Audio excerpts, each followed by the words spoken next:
Assalamualaikum warahmatullahi wabarakatuh. Bersama dengan kita pada hari ini, kita telah buat lagi satu siri report polis ke atas himpunan merah yang dijadualkan untuk dijalankan pada 30 hari bulan. Seperti mana yang kita tahu, mempertahankan mereka yang menyakau tanah negara kita ini. Dan bersama dengan kita juga ayanda-ayanda turut berada dengan pasukan peguam, YB, doktor dan semua rakan-rakan daripada pelbagai NGO. So hari ini kita nak buat satu pengumuman. Yang pertama sekali, pengumuman kemenangan yang pertama kita, tuan-tuan, iaitu Raya telah tarik handbrake. Itu kemenangan pertama. Raya telah mengeluarkan kenyataan yang mana dia tidak ada kaitan langsung dengan himpunan merah, dan dia kata ada orang telah salah guna gambar dia tanpa kebenaran dia. Cuma satu kita nak pesan kepada Raya, kalau betul orang salah guna gambar dan sebagainya, sepatutnya ada saman lah. Ya, betul. Betul tak? Betul. Kalau dia tak ada lawyer untuk mewakili dia, kita ada lawyer. Cik Zuhair kita ada. Cik Zuhair ada, boleh bantu dan sebagainya. Okey, itu yang pertama. Kemenangan yang kedua, terbaru kita telah lihat dalam posting Arun Duraisami, dia telah menyatakan himpunan merah dibatalkan. Allahu Akbar. Allahu Akbar. Allahu Akbar. Allahu Akbar. Allahu Akbar. Allahu Akbar. Oleh itu tuan-tuan, kita nak bagi tahu desakan demi desakan tetap akan dilakukan untuk memastikan agar tanah-tanah kita ini tidak disakau begitu sahaja. Itu berita terkini setakat ini, insya-Allah. Dan selebihnya saya serahkan kepada rakan-rakan. Baik. Bismillahirrahmanirrahim. Assalamualaikum warahmatullahi wabarakatuh. Alhamdulillah, inilah berita yang kita nak dengar pada hari ini, bahawa mereka ini perlu menghormati dan jangan main kepelih untuk menimbulkan suasana yang kita tak mau, suasana huru-hara.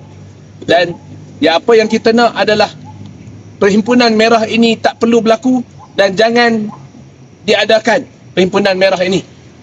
Kita harap supaya perhimpunan ini jangan diadakan, dan kita dengar tadi kemenangan telah berada di tangan kita, dan alhamdulillah Raya yang mula-mula cengeng, mula-mula dok buat garang pun telah menarik diri.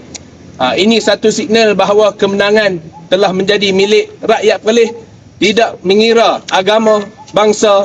Semua rakyat negeri Perlis hidup dalam keadaan harmoni, dan insya-Allah kita akan kekalkan keharmonian negeri Perlis ini, keamanan negeri Perlis ini, insya-Allah. Assalamualaikum warahmatullahi wabarakatuh. Ayanda. Assalamualaikum warahmatullahi wabarakatuh. Saya Ayahanda Nizar, mewakili Pertubuhan Bahayu Perlis dan institusi Ayahanda Malaysia bersama NGO Islam yang hadir. Kami mengecam keras tindakan melampau segelintir pihak, termasuk ahli parlimen yang tidak bertanggungjawab kerana bertindak mencabar undang-undang dengan membina bangunan secara haram di atas tanah yang bukan hak milik mereka. Kami berpendapat bahawa tindakan membina rumah ibadat dengan cara mengebas dan merampas tanah orang lain sebagai satu perbuatan yang sangat memalukan, tiada integriti dan langsung tidak diajar oleh mana-mana agama di dunia ini. Sehubungan itu, kami berdiri teguh dan bersatu hati mendesak perkara berikut: batalkan perhimpunan merah, menghalang sekeras-kerasnya perhimpunan provokatif yang sengaja membakar sentimen perkauman demi menutup salah laku pencerobohan haram. Tindakan tegas tanpa kompromi, mendesak pihak polis menyiasat segera menangkap dan menghukum mana-mana pihak yang menghasut serta mengganggu ketenteraman awam.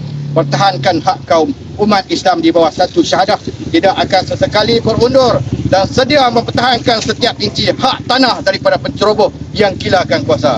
Jangan sesekali bermain dengan api perkauman dan agama, kerana buruk padahnya bagi negara ini. Takbir! Allahu Akbar. Takbir! Allahu Akbar. Takbir! Allahu Akbar. Ya, insya-Allah kita telah berjaya. Dan perjuangan diteruskan. InsyaAllah.